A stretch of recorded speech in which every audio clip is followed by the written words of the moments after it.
Thank you for listening to Shulchanaruchharav.com. Do the laws of Yichud apply towards children? May a male and female child who are not siblings be alone together? For example, may a mother go shopping and leave two cousins in her home, one of them her child who's a male, and the other the cousin of the child who is a female if they are both below the age of bar and bas mitzvah, and so on and so forth in all cases of the like. Does one have to be careful of the laws of Yichud when it comes to two children of opposite gender, both children being below the age of mitzvahs? So on the one hand we would say, of course they have to be careful. One has a mitzvah of educating his children in mitzvahs. And certainly the mitzvah of Yichud is quite an important mitzvah in the Torah.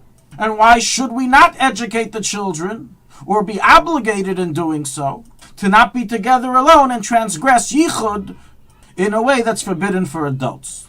On the other hand, one can claim that the whole idea of the Isser of Yichud is to prevent improper activity from taking place between the two parties, something which is not relevant to children, who prior to reaching the age of adolescence, maturity, and puberty, do not have these same types of lusts and desires as do adults, and thereby the reason behind applying the laws of Yichud to children do not apply.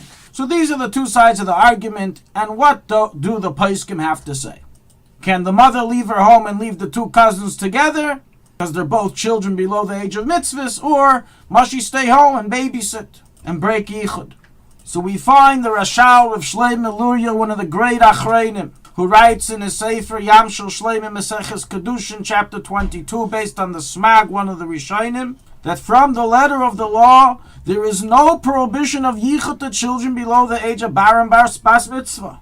And thus a boy below the age of 13 and a girl below the age of 12 are not forbidden in Yichud, and the two cousins may hence be left together alone since they're both below the age of mitzvahs. And this applies even if the male is above age 9 and the female is above age 3. So likewise writes the Sefer of Yichud, Dvar Halacha, chapter 2, Halacha 8, Shrag HaMeir, volume 8, Tshuva 126, Alichas Bas Yisrael, chapter 8, Halacha 2, and other Peiskei Zmanenu.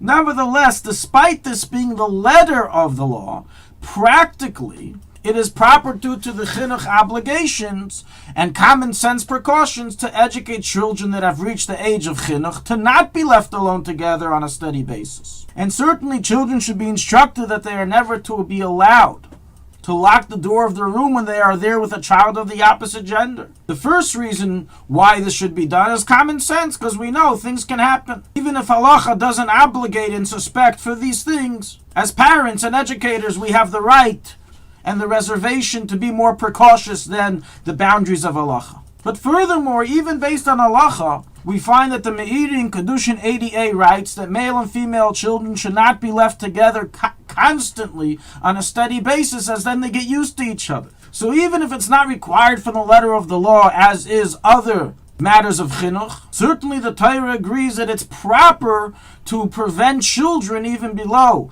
the age of bar bas mitzvah from being in yichud together. And certainly this precaution would apply when a child is already nearing the puberty age and age of maturity. So practically, to summarize, from the letter of the law there is no prohibition of yichud amongst children amongst themselves if the children are both below ages of bar and bas mitzvah and they may be left alone together. However, practically, from a chinuch perspective, it is improper to allow them to be together alone once they have reached the age of chinuch in general for mitzvahs. Thank you for listening to Shulchanaruchharav.com. Our free services of making Torah knowledge available to the public depends on donors like you. Please help us continue our work through making even a small contribution at Shulchanaruchharav.com under the Daily Halacha Dedication section or in the subscription page.